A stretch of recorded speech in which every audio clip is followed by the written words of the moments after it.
Session పేరు self drive camp. Drive yourself into your future. మీ భవిష్యత్తులోకి తీసుకెళ్లేది, మీకు మంచి కెరియర్ని ఇవ్వడానికి తీసుకెళ్లేది మీరు తప్ప ఇంకెవరు కాదు. We are just only supporting. మీ పేరెంట్స్ మీరు కలిసి ఈ గ్రూప్ 2 అనేటటువంటి ఒక యజ్ఞాన్ని కంప్లీట్ చేసి ఉన్నతమైనటువంటి ఉద్యోగాలు సాధించి భవిష్యత్తులో దేశానికి సమాజానికి మంచి పేరు తీసుకురావాలి. సో ఈ ప్రాసెస్లో భాగంగా ఈ 4 రోజుల క్యాంప్ నిర్వహిస్తున్నాం. How you have to prepare about the group 2 లాంటి ఎగ్జామ్స్కి ఎలా ప్రిపేర్ కావాలి అనేటటువంటి. సో గతంలో కూడా గ్రూప్ 1 మెయిన్స్కి సంబంధించి ఒక 5 days బూట్ క్యాంప్ అని నిర్వహించాం. దాని ఇన్స్పిరేషన్ తోటి ఇప్పుడు ఈ 5 days సెల్ఫ్ డ్రైవ్ క్యాంప్ అనేది నిర్వహిస్తున్నాం. సో ఈరోజు ఇద్దరు ఆఫీసర్లతోటి ఇంటరాక్షన్ అయిన తర్వాత మళ్ళీ పాలిటీ మీద రోహిత్ కుమార్ గారు మీతో మాట్లాడతారు. అలాగే రేపు ఎకానమీ ఉంటుంది, తర్వాత హిస్టరీ క్లాస్ ఉంటుంది,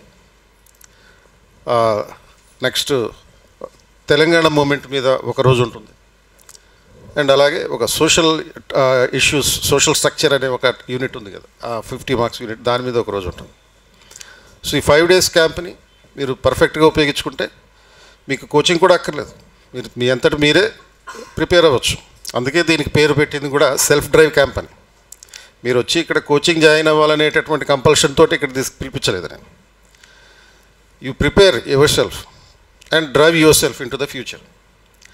సో ఇప్పుడు ఇక్కడ చెప్పేటటువంటి ఎక్స్పర్ట్స్ చెప్పేటటువంటి సూచనలతోటి మీరు మీ అంతటి మీరు ప్రిపేర్ కావచ్చు. ఒకవేళ మీకు సపోర్ట్ కావాలంటే వీఆర్ ఆల్వేస్ దేర్ అని చెప్పడానికి ఈ క్యాంప్ నిర్వహిస్తున్నాం. The senior most faculty for polity, Rohit sir, onto the dais. Sir will be sharing with you the techniques to tackle polity. Questions etla vastayi, mana approach etla undali, syllabus lo question paper orientation etla undabotundi ane aspects meeda, polity meeda detail analysis sir istaru. After that meeku oka model paper istaru depending upon the kind of questions being asked with respect to polity subject. ఆ paper తీసుకొని questions trend ఎలా ఉండబోతుంది అనేది కొంచెం analyse చేసుకొని try to attempt it. At least sir చెప్పిన orientation తర్వాత ఎలా ఉంటుంది అనే ఆస్పెక్ట్స్ మీద ఫోకస్ చేసి అటెంప్ట్ చేయడానికి ట్రై చేయండి. టుమారో సేమ్ టైం 10 o'clockకి you have another interaction with a topper, doctor Shalini ma'am, who is also ACTO. After that tomorrow's orientation will be on economy. 150 marks paper కదా. సో చాలామందికి uncertainty ఉంటుంది, economy అంటే చాలా technical subject, ఎట్లా approach అవ్వాలి అనేది. So without fail రేపు session కూడా ఇదే మోటివేషన్తో అటెండ్ అవుతారని ఎక్స్పెక్ట్ చేస్తున్నాం. Now I will hand over the session to Rohit sir.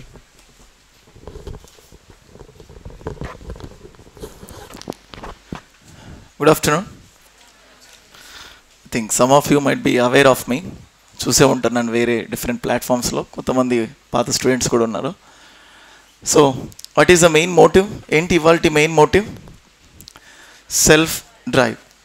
So everything అంటే సబ్జెక్ట్కి సంబంధించి, ప్రిపరేషన్కి సంబంధించి ఎలా ఫోకస్ చేయాలి ఏంటి అని చెప్పేసి ఆల్రెడీ బిగినర్స్ ఉన్నారు, ఆల్రెడీ కోచింగ్ అయిపోయిన వాళ్ళు ఉన్నారు, కోచింగ్ తీసుకుంటున్న వాళ్ళు ఉన్నారు. కొన్ని కామన్ థింగ్స్ అంటే ఈ కొద్దిపాటి టైంలో కంప్లీట్గా పాలిటీ A to Z కానీ like what is so and so అంటే అది ఒక అవేర్నెస్ ఇవ్వడానికి we'll be just doing something for that. Polity అంటే ఏంటి, ఎలా చూస్తాము, అండ్ కరెంట్ పర్స్పెక్టివ్లో పాలిటీలోంచి ఎన్ని మార్క్స్ ఎక్స్పెక్ట్ చేయొచ్చు, పాలిటీని ఎలా ప్రిపేర్ అవ్వాలి. ఫర్ సపోజ్ చూడండి, సంబడి ఎవరికైతే పాలిటీ నాలెడ్జ్ లేకపోయినా అసలు పాలిటీని ఎలా చదవాలన్నా, లేకపోతే పాలిటీలో ఏ ఆస్పెక్ట్స్ని ఫోకస్ చేయాలి అంటే, సో ఎక్కడ ఏం డిస్కషన్ జరిగినా యాజ్ ఏ కామన్ ఫ్రెండ్, అంటే చాలా రోజుల తర్వాత ఫ్రెండ్ కనిపించిన మనకు అప్పుడప్పుడు కొంతమంది మంత్రులు చెప్తూ ఉంటారు, మొన్న ఈ మధ్య ఆంధ్రప్రదేశ్లోని మా ఫ్రెండ్ని కలిశాను, సో తను ఇలా మాట్లాడుతున్నారు అని చెప్పి. అంటే ఒక ఫ్రెండ్ అయినా లేకపోతే చాలా రోజుల తర్వాత కల్పించిన ఒక స్ట్రేంజర్ అయినా ఎక్కడ చూసినా discussions will be about the politics. ఏదైనా కూడా పాలిటిక్సే ఉంటుంది most of the time. So ఈ పాలిటిక్స్లో నుంచి హౌ ఈ పాలిటీని ఎలా చూడాలి, లేకపోతే చదువుకున్న వాళ్ళే రోజు పాలిటిక్స్లో జరిగిన దాన్ని మన పాలిటీ సబ్జెక్ట్తో ఎలా రిలేట్ చేయాలి అని చూస్తే subject will be very easy. For suppose మీరే చూడండి, సో పాలిటీకి సంబంధించి కరెంట్ పాలిటీ అని చెప్పేసి మీరు వింటూ ఉంటారు.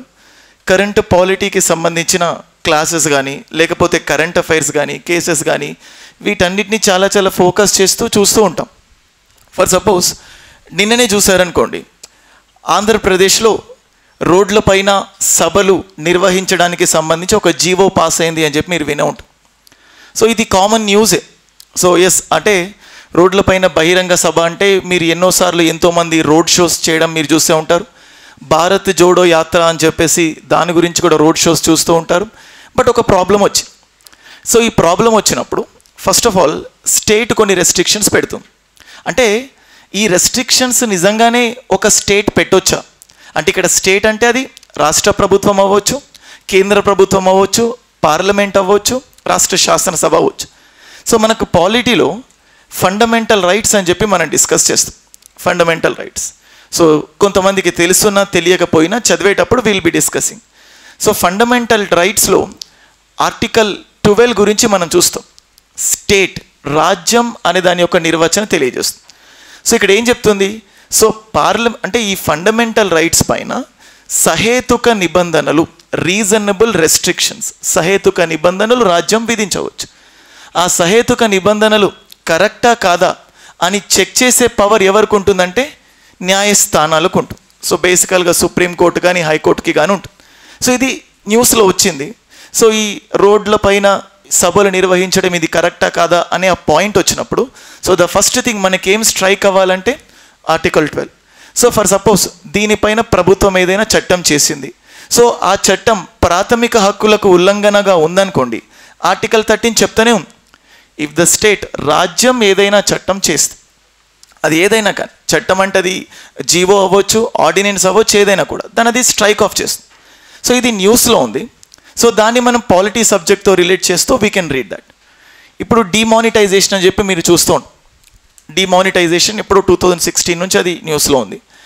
సో డిమానిటైజేషన్కి సంబంధించి నిన్న న్యూస్లో ఉన్నప్పుడు Vivek Narayan Sharma versus union of India, Vivek Narayan Sharma versus union of India 2023 అని ఒక కేసు. ఇందులో సుప్రీంకోర్టు డాక్ట్రిన్ ఆఫ్ ప్రపోర్షనాలిటీ అనే పాయింట్ కూడా యూజ్ చేస్తుంది. సో అంటే ఒక కేసు చూసినప్పుడు అంటే ఇప్పుడు ఈ ప్రపోర్షనాలిటీ అనే కాన్సెప్ట్ని బేసికల్గా పాలిటీ డిస్కస్ చేసేటప్పుడు చాలా చాలా తక్కువ ఉంటుంది, కానీ కరెంట్ పాలిటీ డిస్కస్ చేసేటప్పుడు మనం దీన్ని కనెక్ట్ చేసుకోవచ్చు. ఓకే, సో ఇది ఒక ఎగ్జాంపుల్. అంటే ఫస్ట్ పాలిటీని ఎలా చూడాలి అని చెప్పడానికి చెప్తున్నాను. అలాగే మనకు డిఫెక్షన్, రీసెంట్గా సిలబస్లో యాంటీ డిఫెక్షన్ అని చెప్పి పర్టికులర్గా యాడ్ చేశారు. అంతకు ముందు నుంచే ఉంది యాంటీ డిఫెక్షన్లో, కానీ యాంటీ డిఫెక్షన్లోని మళ్ళీ సపరేట్గా హైలైట్ చేయడం జరిగింది. మనకి ఇప్పుడు చూస్తూ ఉంటే మళ్ళీ సేమ్ ఆంధ్రప్రదేశ్లో ఆనం రామనారాయణ రెడ్డి అని చెప్పేసి మీరు వినే ఉంటాం. సో పార్టీ వ్యతిరేక కార్యకలాపాలు చేస్తున్నాడు అని చెప్పి, మనకు జనరల్గా ఎగ్జామ్ పాయింట్ ఆఫ్ వ్యూలో పార్టీకి వ్యతిరేకంగా మాట్లాడుతున్నారు అనుకోండి, సో జనరల్గా ప్రతి ఒక్కరికి భావ ప్రకటన, వాక్ స్వాతంత్ర స్వేచ్ఛ ఉంటుంది. ఇది కూడా సుప్రీంకోర్టు నిన్ననే జడ్జిమెంట్ ఇచ్చింది, 4:1 రేషియో. సో జస్టిస్ నాగరత్నం అని చెప్పి ఆవిడ ఒక్కళ్ళే దాన్ని అపోజ్ చేశారు. సో సేమ్ అలాగే డిమానిటైజేషన్లో కూడా నాగరత్నం అనే ఆవిడ తనే, so the same justice have opposed. అంటే ఎంపీలకు భావ ప్రకటన, వాక్ స్వాతంత్ర స్వేచ్ఛ ఉంది, వాళ్ళే చెప్తున్నారు. అండ్ ఎంపీలు మాట్లాడినప్పుడు పార్టీ లైన్స్కి వ్యతిరేకంగా మాట్లాడవచ్చు. సో పార్టీకి వ్యతిరేకంగా మాట్లాడినప్పుడు అది యాంటీ డిఫెక్షన్లా కిందికి వస్తుందా లేదా అంటే, మనకు సిలబస్లో ఆల్రెడీ మనకేముంది, యాంటీ డిఫెక్షన్ లా, పార్టీ ఫిరాయింపు చట్టం. సో పార్టీ ఫిరాయింపు చట్టం అంటే ఏంటి, పార్టీ ఫిరాయింపు చట్టంలో ఏమేం రూల్స్ ఉంటాయి, ఏమేం రెగ్యులేషన్స్ ఉంటాయి, వీటన్నిటిని ఫోకస్ చేస్తాం. సో వీటితో పాటు అంటే నంబర్ ఆఫ్ ఇష్యూస్ ఉన్నాయి, ఒక్కొక్క ఇష్యూ నుంచి 1-2 గంటలు కూడా మాట్లాడవచ్చు. కానీ జస్ట్ కరెంట్ పాలిటీ, స్టాటిక్ పాలిటీలో ఇప్పుడు బేసికల్గా కరెంట్ పాలిటీ అంటే డైనమిక్ పాలిటీ ఏదైతే ఉంటుందో దాన్ని ఫోకస్ చేసి సబ్జెక్ట్లో మనం ఎలా చదువుకుంటామో అని చెప్పి చెప్తాను. సో చూడండి, ఫస్ట్ నుంచి కూడా సెంటర్ స్టేట్ రిలేషన్స్, కేంద్ర రాష్ట్ర సంబంధాలు అని చెప్పి పర్టికులర్గా మనకు సిలబస్లో ఉంది. ఇప్పుడే కాదు, సిలబస్ చేంజ్ అవ్వకంటే ముందే ఉంది. అందులో అడ్మినిస్ట్రేటివ్ రిలేషన్స్, పరిపాలనాపరమైన సంబంధాలు, అలాగే శాసనపరమైన సంబంధాలు, ఆర్థికపరమైన సంబంధాలు, 3 రకాలుగా ఉంటుంది. మీకు అంతకుముందు సిలబస్లో చూస్తే ఆర్థికపరమైన సంబంధాలను ఎక్కువగా ఫోకస్ చేయలేదు, బట్ స్టిల్ నా క్లాసెస్లో నేను ఆల్రెడీ చెప్పాను ఆర్థికపరమైన సంబంధాలు ఎలా ఉంటాయి. ఎందుకంటే ఇంతకుముందు సిలబస్లో కొంచెం క్లారిటీ మిస్ అయింది, ఇప్పుడు క్లారిటీ యాడ్ చేయడానికి ప్రయత్నిస్తాం. సో ఇప్పుడు కేంద్ర రాష్ట్ర సంబంధాలు అన్నప్పుడు వెంటనే మనకి ఏం గుర్తొస్తుందంటే సమాఖ్య వ్యవస్థ. So that is federal system. భారతదేశం అనేది ఒక సమాఖ్య వ్యవస్థ. సమాఖ్య వ్యవస్థ గురించి వింటూనే ఉంటాం. మరి ఈ సమాఖ్య వ్యవస్థ గురించి కాన్స్టిట్యూషన్లో ఉందా? రాజ్యాంగంలో సమాఖ్య వ్యవస్థ గురించి ఉందంటే భారతదేశం సమాఖ్య లక్షణాలు కలిగి ఉంది, భారతదేశం ఒక సమాఖ్య వ్యవస్థ అని క్లియర్ కట్గా ఉందా? సో దిస్ ఈజ్ నాట్, అంటే క్లియర్గా ప్రజెంట్ అవ్వలేదు. అసలు సమాఖ్య అనే పదం కూడా రాజ్యాంగంలో ఎక్కడ లేదు. సో ఇప్పుడు ఈ సమాఖ్య అనే పదాన్ని ఒక్కొక్కరు ఒక్కొక్కలాగా యూజ్ చేస్తూ ఉంటారు. సో ఫర్ సపోజ్ మీరు బార్గెయినింగ్ ఫెడరలిజం అంటే అప్పుడప్పుడు కొంతమంది పొలిటికల్ ఫిలాసఫర్స్ ఇచ్చిన స్టేట్మెంట్స్ ఆధారంగా ఇస్తారు. సో భారతదేశం బార్గెయినింగ్ ఫెడరలిజం అంటే బేరమాడే సమాఖ్య వ్యవస్థ లాంటి లక్షణాలు కలిగి అని ఎవరు చెప్పారంట? సో మోరిస్ జాన్స్ అని చెప్పేసి సో దాని గురించి చెప్పారు. అండ్ అలాగే భారతదేశాన్ని చూస్తే సహకార సమాఖ్య వ్యవస్థ వలె ఉంటుంది, కోఆపరేటివ్ ఫెడరలిజం అని చెప్పి. గ్రాన్విల్లీ ఆస్టిన్ సో కోఆపరేటివ్ ఫెడరలిజం అని చెప్పి చెప్తారు. అండ్ భారతదేశ సమాఖ్య లక్షణాలని చూస్తే అర్ధ సమాఖ్య వ్యవస్థ లాగా ఉంది, అంటే క్వాజీ ఫెడరల్ లాగా ఉంది అని ఇంకొక పర్సన్ కేసీవియర్. అండ్ భారతదేశ లక్షణాలని చూస్తే అవసరాలని బట్టి సమాఖ్య వ్యవస్థ వలె ఉంటుంది, అవసరాలని బట్టి ఏకకేంద్ర వ్యవస్థ వలె ఉంటుంది అని ఎవరు చెప్పారంటే డాక్టర్ బిఆర్ అంబేద్కర్ చెప్పారు. భారతదేశంలో అంటే ఎక్కడా చూడనటువంటి వినూత్నంగా అంటే యూనిక్ ఫీచర్స్ ఇండియన్ సిస్టంలో ఉన్నాయి. సో అని అలెగ్జాండ్రోవిక్స్ అని ఒక పర్సన్ చెప్పాడు. అంటే అంటే పాయింట్స్ ఏంటంటే మనకి ఇప్పుడు నేను ఫెడరల్ అనే పాయింట్ చెప్పాను, మనకు సిలబస్లో ఫెడరల్ ఇష్యూస్ అనే పాయింట్ మెన్షన్ చేశారు, సిలబస్లో యాంటీ డిఫెక్షన్ లా గురించి మెన్షన్ చేశారు, సిలబస్లో అంటే జుడిషియల్ రివ్యూ న్యాయ సమీక్ష అండ్ అలాగే జుడిషియల్ యాక్టివిజం న్యాయశాఖ క్రియాశీలత అనే పాయింట్ యాడ్ చేశారు. ఫస్ట్ నుంచి కూడా జుడిషియల్ రివ్యూ ఉంది, కానీ ఏం యాడ్ చేశారు? Judicial activism. అంటే సుప్రీంకోర్టు మెల్లిమెల్లిగా తన పరిధిని విస్తరించుకుంటూ పోతుంది. సో పరిధిని విస్తరించుకుంటూ పోతుందంటే జనరల్గా theory of separation of powers అంటే అధికారాల విభజన అనే కాన్సెప్ట్ చూస్తాం పాలిటీలో. అది మెల్లిమెల్లిగా దాని పరిధి విస్తరించుకుంటూ పోతుంది. అలా విస్తరించుకుంటూ పోతే అధికారాల విభజనకు సంబంధించి ఇబ్బందులు రావడానికి ఛాన్సెస్ ఉంది. సో ఇది కరెంట్ పాలిటీలో సుప్రీంకోర్టు ఎలా చేస్తుంది, సో దాన్ని మనం ఎలా చూడాలి? ఇప్పుడు మనం చూస్తే ఎలక్షన్ కమిషన్ సిలబస్లో ఎలక్షన్ కమిషన్ గురించి ప్రత్యేకంగా పేర్కొనడం జరిగింది. మెన్షన్ చేశారా లేదా? ఎలక్షన్ కమిషన్ గురించి ఎన్నికల సంఘం, అర్థవంతమైన ఎన్నికలు, ఫ్రీ అండ్ ఫెయిర్ ఎలక్షన్స్, ఎన్నికల సంస్కరణలు, ఇవన్నీ పాయింట్స్ పెట్టారు. రీసెంట్గా రిమోట్ ఓటింగ్ గురించి మీరు మళ్ళీ న్యూస్లో వినే ఉంటారు.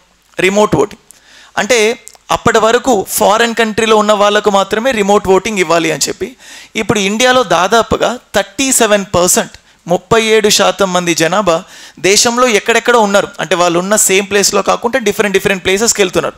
వాళ్ళకు రిమోట్ ఓటింగ్స్ ఇస్తే ఎలా ఉంటుంది అనే దాని గురించి న్యూస్ వచ్చింది. సో అంటే ఎన్నికల సంస్కరణలు అనే పాయింట్ మనకు సిలబస్లో ఉన్నప్పుడు సో కరెంట్ అఫైర్స్కి సంబంధించి ఎన్నికల సంస్కరణలు ఎలక్టోరల్ రిఫార్మ్స్ అనేది న్యూస్లో ఉంటుంది. దానికి సంబంధించి మనం అప్డేట్ చేసుకోవచ్చు. అంటే ఇప్పుడు మనం వీటిని చూస్తూ ఉంటే ఎగ్జాక్ట్గా కరెంట్ అఫైర్సే, కానీ కరెంట్ అఫైర్స్ అల్టిమేట్గా దేనికి రిలేట్ అవుతుంది? Polity. But polity is different, politics is different. So పాలిటిక్స్లో ఏవేవైతే ఇంటర్ప్లే జరుగుతున్నాయో, పాలిటిక్స్లో ఏవేవైతే జరుగుతున్నాయో వాటన్నిటినీ మనం క్లియర్ కట్గా పాలిటీలో చూస్తాం. ఫర్ సపోజ్ ఇప్పుడు చూడండి బెలగావి అని చెప్పి మీరు చూస్తూ ఉంటాం. బెలగావి సో ఉందా న్యూస్లో? సో 2-3 రాష్ట్రాల మధ్య వివాదాలు అంటే ఇంటర్ స్టేట్ డిస్ప్యూట్స్. అంటే ఇప్పుడు చూడండి మెయిన్ మోటివ్ ఏంటంటే అసలు ఆర్ట్స్ బ్యాక్గ్రౌండ్ ఏది తెలియదు. జనరల్గా ఒక కామన్ పర్సన్ న్యూస్ పేపర్ చూస్తున్నాడు.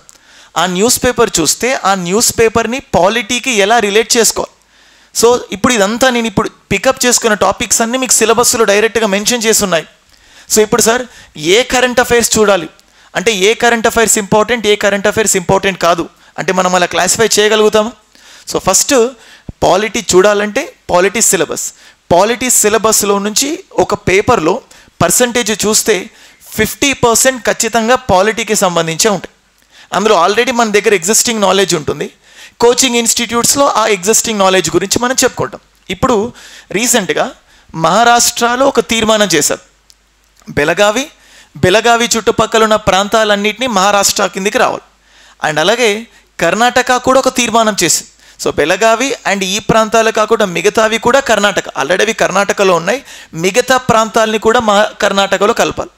ఇప్పుడు మనం చూస్తే మహారాష్ట్రలో జనరల్గా ఏ గవర్నమెంట్ ఉంది? వన్ పర్టికులర్ గవర్నమెంట్ ఉంది, అంటే సపోర్ట్ తోటి ఉంది.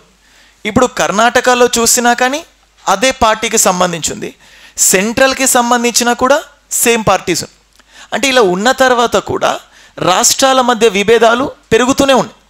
సో మనకు బేసికల్గా రాష్ట్రాల సరిహద్దుల్ని పెంచే అధికారం కానీ తగ్గించే అధికారం కానీ ఎవరికి ఉంటుంది? పార్లమెంటుకు ఉంటుంది. సో ఆర్టికల్ 3 మనకు పాలిటీలో వస్తుంది, రాష్ట్రాల సరిహద్దుల్ని పెంచడం కానీ తగ్గించడం కానీ. ఈవెన్ ఇప్పుడు మనకు ఆంధ్రప్రదేశ్ తెలంగాణకు సంబంధించి కూడా ముంపు గ్రామాల గురించి డిస్ప్యూట్ జరుగుతూనే ఉంది.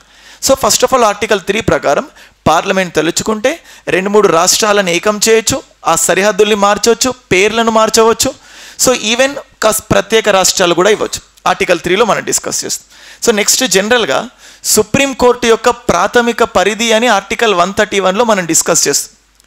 సో విన్నవాళ్ళు లేకపోతే నేర్చుకునేవాళ్ళు, అంటే ఇప్పుడు రాష్ట్రాల మధ్య వివాదాలు వస్తే ఖచ్చితంగా నేరుగా ఎక్కడికి వెళ్ళాలి? సుప్రీంకోర్టు దగ్గరికి వెళ్ళాలి. ఎక్కడికి వెళ్ళే హక్కు లేదు. రాష్ట్రాల మధ్య వివాదం ఇంటర్ స్టేట్ డిస్ప్యూట్స్ అంటాం. సో ఇప్పుడు ఇంటర్ స్టేట్ డిస్ప్యూట్స్ అయితే సుప్రీంకోర్టు దగ్గరికి వెళ్తాయి. ఒకవేళ రాష్ట్రాల మధ్య వివాదాలు రాజ్యాంగం ఏర్పడక ముందు నుంచి ఉంటే ఆ వివాదాలు కేంద్ర ప్రభుత్వం దగ్గరికి వెళ్తాయి. సో ఇప్పుడు మనకు సిలబస్లో డైరెక్ట్గా అంతర్రాష్ట్రాలకు సంబంధించిన వివాదాలు ఇంటర్ స్టేట్ డిస్ప్యూట్స్ అనే పాయింట్ డైరెక్ట్గా మెన్షన్ చేశారు. సో ఇక్కడే కాదు, బెలగావియే కాదు, so even north eastern states, ఈశాన్య రాష్ట్రాల్లో కూడా చాలా వరకు వివాదాలు జరుగుతూనే ఉన్నాయి. సో ఈ బార్డర్ డిస్ప్యూట్స్ ఎలా ఉన్నాయి అంటే, ఫస్ట్ ఆఫ్ ఆల్ ఇండియాలో సెంట్రల్ గవర్నమెంట్ ఉంది, స్టేట్ గవర్నమెంట్ ఉంది. వీళ్ళిద్దరికి మధ్యలో రిలేషన్ అంటే ఎలా ఉంది, అంటే వీళ్ళిద్దరి మధ్యలో సంబంధాలు ఎలా ఉన్నాయి, అండ్ అలాగే రాష్ట్రాలకు అండ్ రాష్ట్రాలకు 2-3 రాష్ట్రాలకు మధ్య వివాదాలు ఎలా ఉన్నాయి. సో వీటన్నిటిని స్టడీ చేస్తాం. మనం అప్పుడప్పుడు చూస్తూ ఉంటే మెట్రో ప్రాజెక్ట్ కన్స్ట్రక్ట్ చేస్తున్నాం, కేంద్రం నిధులు ఇవ్వాలి అని చెప్తుంది.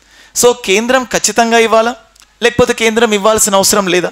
ఇప్పుడు మనం చూస్తూ ఉంటే అప్పుడప్పుడు పొలిటీషియన్స్ గుజరాత్కి ఎక్కువ డబ్బులు ఇచ్చారు, లేకపోతే మన స్టేట్స్కి తక్కువ ఇచ్చారు, మనం ఎంత అడిగినా కూడా అంత డబ్బులు ఇవ్వలేదు, ఆర్థిక సంఘం చెప్పిన దానికంటే కూడా తక్కువ డబ్బులు ఇచ్చారు, ఇలాంటివన్నీ చూస్తుంటాం. అంటే సిలబస్లో పర్టికులర్గా ఆర్థిక సంఘం గురించి ఉంది. ఆర్థిక సంఘం అంటే ఆర్టికల్ 280, దానికి సంబంధించిన రికమెండేషన్స్ 281, అలాగే ఆర్టికల్ 275 చట్టబద్ధమైన గ్రాంటులు, ఆర్టికల్ 282 సో డిస్క్రిషనరీ గ్రాంట్స్, ఇలా డిఫరెంట్ థింగ్స్ ఉంటాయి. విచక్షణ రహిత గ్రాంటులు అని. అంతకుముందు ఆంధ్రప్రదేశ్లో స్పెషల్ ప్యాకేజ్ అని చెప్పి మీరు వినే ఉంటారు. అంటే వెనుకబడిన రాష్ట్రాలకు లేకపోతే డిఫరెంట్ రీజన్స్ తీసుకొని వాళ్ళకు కొన్ని స్పెషల్ ప్యాకేజెస్ ఇస్తాం. సో ఇలాగా అంటే కేంద్రం అంటే ఫస్ట్ ఆఫ్ ఆల్ స్ట్రక్చర్ ఎలా ఉంది, కేంద్రం యొక్క అంటే మన రాష్ట్రంలో రాజకీయ వ్యవస్థ యొక్క నిర్మాణం ఎలా ఉంది, ఆ నిర్మాణం గురించి మనం క్లియర్ కట్గా పాలిటీ సబ్జెక్ట్లో చూస్తాం. అంటే పాలిటీలో ఫస్ట్ ఆఫ్ ఆల్ మనకు 3 డిఫరెంట్ ఆస్పెక్ట్స్ గురించి డిస్కస్ చేస్తాం. ఒక 3 రకాల వర్గాలు అంటాం. ఒకటి శాసన వర్గం అండ్ ఇంకొకటి కార్యనిర్వాహక వర్గం అండ్ ఇంకొకటి న్యాయశాఖ లేకపోతే న్యాయవర్గం. సో ఈ 3 సంస్థలకు సంబంధించి మొత్తం పాలిటీలో డిస్కషన్ కానీ డిస్ప్యూట్స్ కానీ ఇష్యూస్ కానీ ఏవైనా వీటికి సంబంధించి ఉంటుంది. ఇప్పుడు చూడండి, శాసనశాఖ ఫర్ సపోజ్ కేంద్రంలో పార్లమెంట్ చట్టాలు చేస్తుంది. పార్లమెంట్ చేసిన చట్టాలని ఎవరు కొట్టేస్తారు? న్యాయశాఖ. ఇప్పుడు పార్లమెంట్ ఒక చట్టం చేసింది, NJAC అని చెప్పి, నేషనల్ జ్యుడిషియల్ అపాయింట్మెంట్ కమిషన్, న్యాయశాఖకు సంబంధించి. అంటే న్యాయశాఖలో నియామకాలు. సో ఆ నియామకాలకు సంబంధించి 99వ రాజ్యాంగ సవరణ చట్టం ద్వారా NJAC వచ్చింది. సో దాన్ని ఎవరు కొట్టేశారు? సుప్రీంకోర్టు కొట్టేసి. ఇటీవలి కాలంలో దాదాపుగా vice president of India vice ప్రెసిడెంటే, ఇండియాకు సంబంధించిన లా మినిస్టరే ఈ NJACలో సుప్రీంకోర్టు తప్పటడుగులు వేస్తుంది, ఇలా చేయకూడదు, ఇలా చేయాలని చెప్పి డైరెక్ట్గా స్టేట్మెంట్స్ ఇస్తూనే ఉన్నారు. మరి అలా చేయొచ్చా? వాళ్ళు ఏదైనా తప్పుగా మాట్లాడితే సుప్రీంకోర్టు దగ్గర contempt of court, so court ధిక్కరణ అనే అధికారం ఉంటుంది. సో 129 సుప్రీంకోర్టు, 259 215 హైకోర్టు దగ్గర ఉంటుంది. సో వీళ్ళిద్దరి మధ్యలో కూడా మనం డిస్కస్ చేస్తున్నాం. సో అలాగే ఇప్పుడు చూడండి, డిమానిటైజేషన్ అంటే నోట్ల రద్దు దేనికి సంబంధించి? కార్యనిర్వాహక పరిధి. సో వాళ్ళు చేసింది కరెక్టా కాదా ఎవరు చెక్ చేస్తున్నారు? న్యాయశాఖ. సో నిన్న చెక్ చేసింది అది కరెక్టో ఒప్పోది కాదు. సో జనరల్గా అక్కడే డాక్ట్రిన్ ఆఫ్ ప్రపోర్షనాలిటీ అనే కాన్సెప్ట్ వచ్చిందని చెప్పి చెప్పుకో.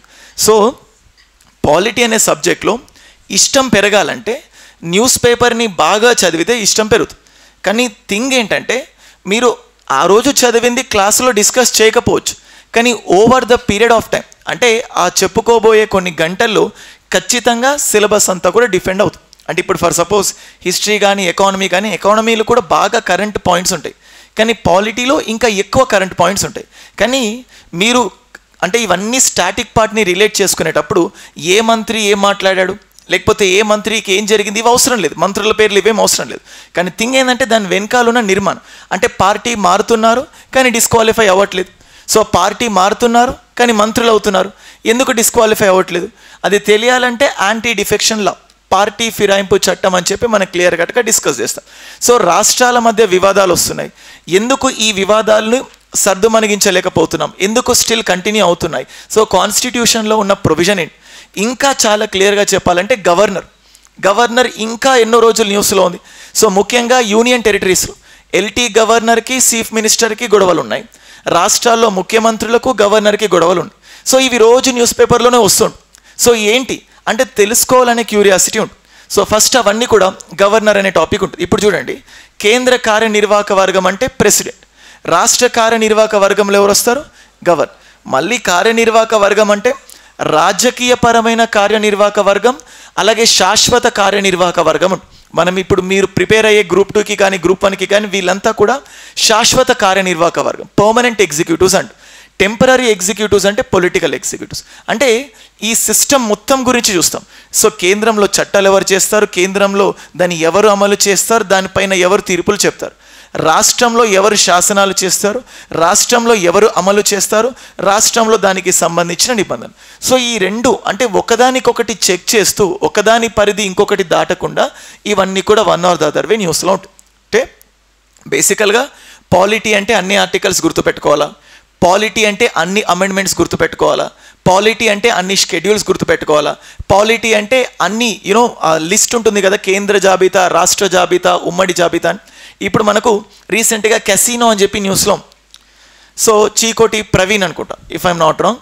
సో క్యాసినో నడపడం, అలాగే అంతకుముందు ఆంధ్రప్రదేశ్లో పోయినసారి సంక్రాంతికి గుడివాడలో క్యాసినో నడుపుతున్నారు అని చెప్పేసి.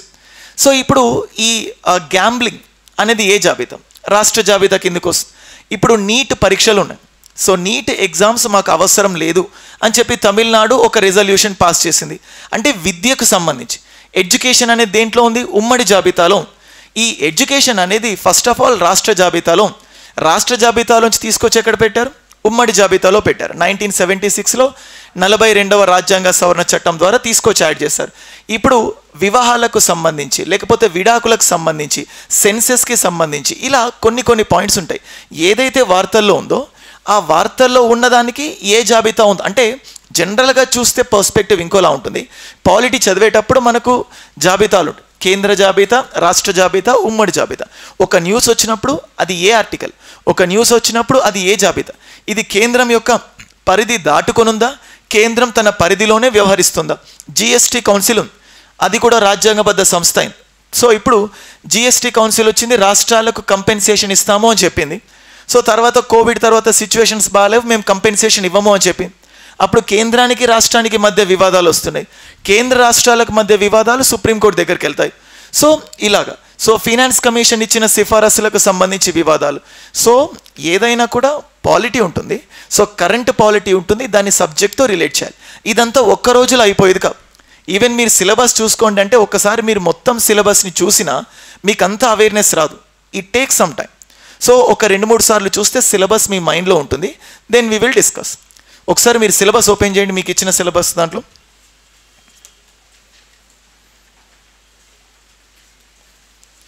సో నా దగ్గర న్యూ సిలబస్ ఉంది, దాని ప్రకారం నేను చెప్తుంటాను, మీకు కనెక్షన్స్ చూద్దాం. చూడండి, ఫస్ట్ ఆఫ్ ఆల్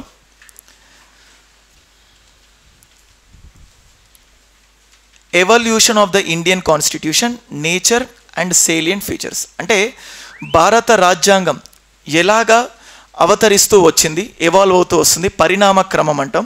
అండ్ అలాగే దాని యొక్క ముఖ్యమైన లక్షణాలు. సో ఇది వన్ లైన్ ఉన్నా కానీ ఈ సేలియంట్ ఫీచర్స్ చాలా చాలా విస్తృతంగా ఉంటుంది. అండ్ అలాగే ప్రియాంబుల్ చూసినట్లయితే సెక్యులరిజం, లౌకికవాదం అనేది భారత రాజ్యాంగం యొక్క మౌలిక స్వరూపం. నిన్న మొన్న వార్తల్లో చూస్తూ ఉంటే అయ్యప్ప స్వాములకు సంబంధించి కానీ సరస్వతి బాసర్లో సరస్వతి ఇప్పటికీ కూడా బంద్ జరిగింది. సో అంటే దీనిపైన వ్యాఖ్యలు చేయడం, అంటే అలా వ్యాఖ్యలు చేయొచ్చా? సో భారతదేశ లౌకిక వ్యవస్థ ఎలా ఉంది, లౌకిక నిర్మాణం ఎలా ఉంది ఏంటి అని. అంతకుముందు హిజాబ్ గురించి న్యూస్లో, ఇక్కడే కాదు ప్రపంచవ్యాప్తంగా హిజాబ్ గురించి న్యూస్లో ఉంది, ఇరాన్లో కానీ ఇరాక్లో కానీ. సో అది అంటే ఇండియాలో కూడా ఎక్కువగా ఉంది, కర్ణాటక ఉడిపి జిల్లా నుంచి స్టార్ట్ అయింది. అండ్ అలాగే అజాన్ గురించి న్యూస్లో ఉంది, లౌడ్ స్పీకర్లు పెట్టడం, హనుమాన్ చాలీస్ పెడతాం, అంటే ఇవన్నీ ఉంటాయి. కానీ వాళ్ళు ఇచ్చిన స్టేట్మెంట్స్గా, కానీ మనకు 25 to 28 ఏం చెప్తుంది, ఎక్కడ నిబంధనలు విధించవచ్చు, ఏం చేయొచ్చు. సో దాని గురించి మనం డిస్కస్ చేస్తాం.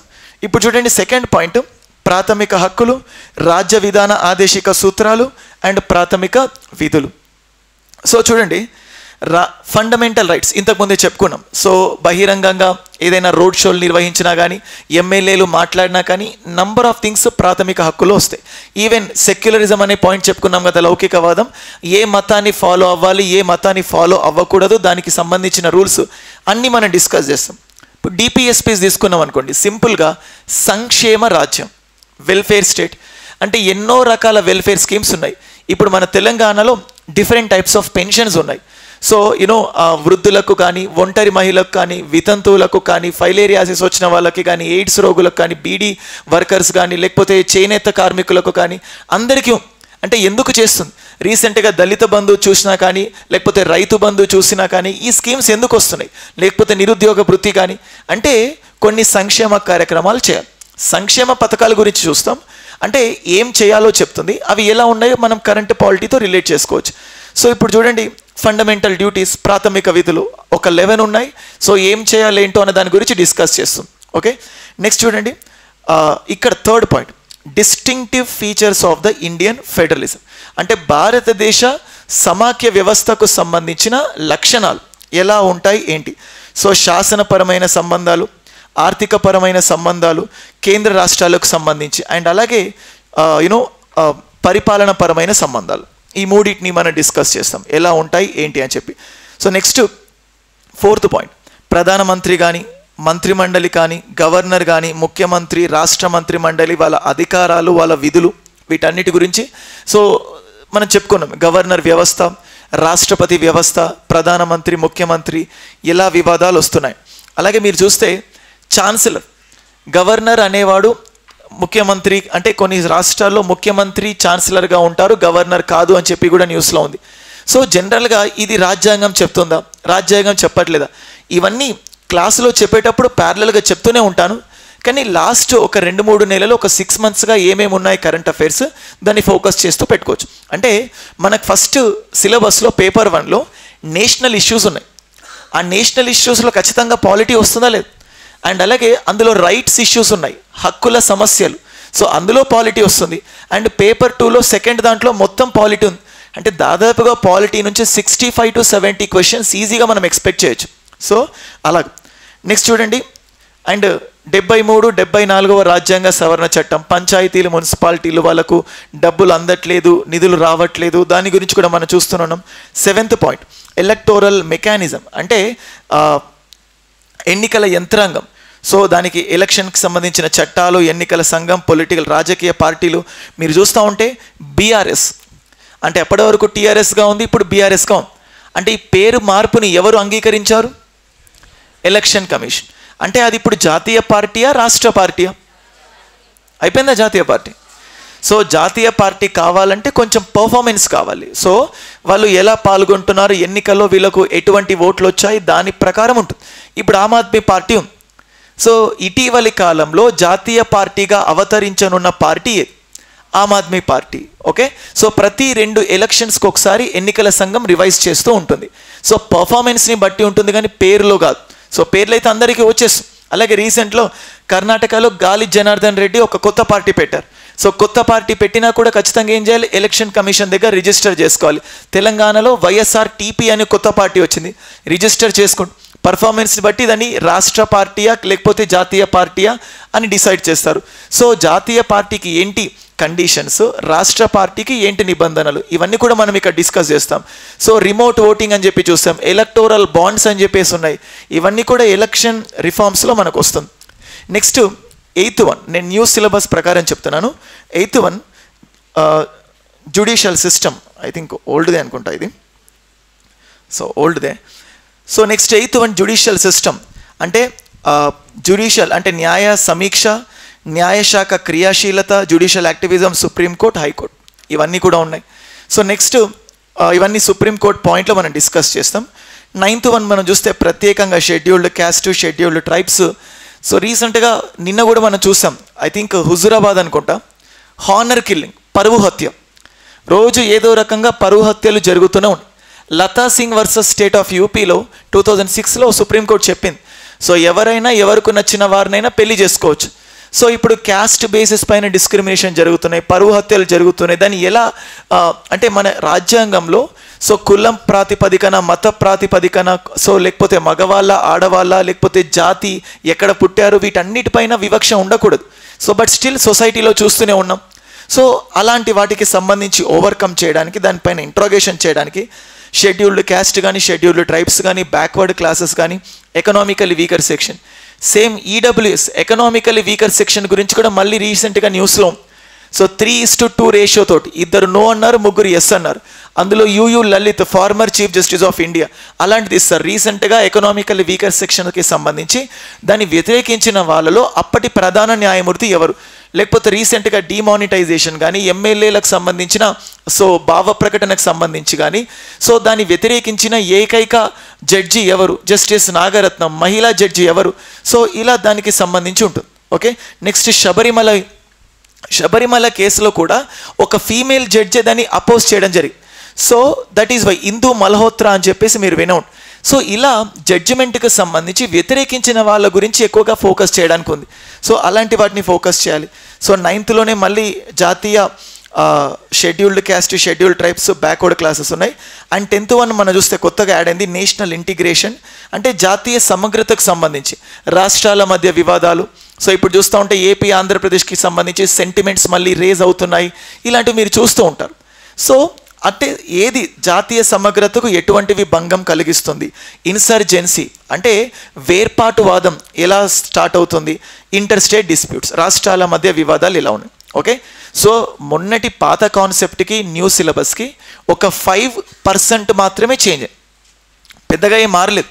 సో మారకపోయినా ప్రతి ఫ్యాకల్టీ ఇన్బిల్ట్గా చెప్తారు, నేనే చెప్తున్నానని కాదు, as a faculty, as a based on experience చెప్తూనే ఉంటారు. సో కాకపోతే తక్కువ ఫోకస్ చేస్తారు, తర్వాత ఇప్పుడు ఎక్కువ ఫోకస్ చేస్తారు. ఇప్పుడు అమెండ్మెంట్ గురించి అంటే సవరణ విధానం గురించి పర్టికులర్గా ఉంది. సో పార్లమెంట్లో ఇంగ్లీష్ భాషను ఎలా ఉపయోగించాలి అంటే దానికి రాజ్యాంగ సవరణ కావాలి. రీసెంట్గా రేవంత్ రెడ్డి మాట్లాడినప్పుడు స్పీకర్ కానీ లేకపోతే అక్కడున్న ఫినాన్స్ మినిస్టర్ కానీ దాని గురించి న్యూస్లో ఉంది. సో పార్లమెంట్లో ట్రాన్స్లేషన్స్కి సంబంధించి ఒక మెకానిజం ఉంటుంది, యంత్రాంగం ఉంటుంది, ఏ భాష మాట్లాడవచ్చు. పార్లమెంట్లో ఇంగ్లీష్ భాషకు సంబంధించి మార్పులు చేయాలంటే రాజ్యాంగ సవరణ అవసరం, కానీ సాధారణ మెజారిటీ, దానికి ఏం ప్రత్యేక మెజారిటీ అవసరం లేదు. పౌరసత్వాన్ని మార్చాలంటే రాజ్యాంగ సవరణ అవసరం, సాధారణ మెజారిటీ, సింపుల్ మెజారిటీ కాదు. ఇప్పుడు ఆర్టికల్ 370ని రద్దు చేశారు, దానికి రాజ్యాంగ సవరణ అవసరం, కానీ సాధారణ మెజారిటీ. అందుకే దాని పక్కన మనకు నంబర్స్ కనిపించవు. అదే ఇప్పుడు బీసీ కమిషన్ ఉంది. సో 105వ రాజ్యాంగ సవరణ చట్టం దానికి సంబంధించే ఉంది. So clarity. సో లేకపోతే ఎకనామికల్లీ వీకర్ సెక్షన్కి సంబంధించి న్యూస్లో ఉంది, ఎస్సీ ఎస్టీ రిజర్వేషన్ ఎక్స్టెన్షన్కి న్యూస్లో ఉంది 104వ రాజ్యాంగ సవరణ చట్టం. సో సవరణ చట్టం అంటే సవరణలు ఏ విధంగా చేయాలి, వీటికి సంబంధించిన ప్రాసెస్ ఏంటి, సో ఇలా చూడాలి. సో ఇది పాలిటీ చదివే వాళ్ళు అంటే ఇదంతా తెలియని వాళ్ళు తెలుసుకోవాలి, పాలిటీని ఈ కోణంలో చూడాలి. సో ఆల్రెడీ చదువుకున్న వాళ్ళు మీరు చదివేటప్పుడు ఈ ఆలోచనలన్నీ మీకు వస్తున్నాయా లేవా మిమ్మల్ని మీరు క్వశ్చన్ చేసుకోవాలి. సో అలా ఆలోచనలు వస్తే సిలబస్ ఇంకా సింప్లిఫైడ్గా చాలా ఈజీగా ముందుకెళ్తుంది. సబ్జెక్ట్ చదివేటప్పుడు ఇష్టం కష్టం అనేది ఉంటుంది. ఇలా న్యూస్ పేపర్ చూసినప్పుడల్లా సబ్జెక్ట్ పైన ఇష్టత పెరుగుతుంది. సో లేదా కష్టంగా చదివితే కరెంట్ పాలిటిక్స్ని మనం అండర్స్టాండ్ చేసుకోలేం. So and finally polity is not politics. Polity is not politics. కానీ పాలిటిక్స్ వెనకాల జరుగుతున్న స్ట్రక్చర్ దాని అంతటిని అధ్యయనం చేయాలంటే this will be important. Okay, polity వేరు, గవర్నెన్స్ వేరు. Okay, so this is the thing. Okay, and అలాగే ఆర్టికల్స్ కానీ ఇవన్నిటిపైన ఏమీ ఫిక్స్డ్ ఆన్సర్స్ ఉండవు. సాధ్యమైనంత వరకు అన్ని ఆర్టికల్స్, సాధ్యమైనంత వరకు అన్ని షెడ్యూల్స్, సాధ్యమైనంత వరకు అన్ని భాగాలు అన్నీ గుర్తుపెట్టుకోవాల్సి. సో ఇవి అని ఎవరు చెప్పరు, చెప్పినా కూడా అది తప్పుడు. So don't believe in that. So అది ఏమైనా అడగాల ఇంకా? సో మీకు ఒక ఎగ్జామ్ ఉంటుంది, ఒక half an hour 50 marker question. So 50 questions ఉన్నాయి, ఓఎంఆర్ షీట్ కూడా. జస్ట్ పాలిటీలో ప్రీవియస్ క్వశ్చన్స్ ఎలా అడిగారు, పాలిటీలో క్వశ్చన్స్ని ఎలా అండర్స్టాండ్ చేసుకోవాలి, ఒక సింపుల్ ఓవర్వ్యూ చూడండి. ఓకే, ఒక హాఫ్ అన్ అవర్ ఎగ్జామ్ ఉంటుంది, వెళ్ళకండి. ఉన్న వాళ్ళకి షీట్స్ వస్తాయి. Any questions? That's it.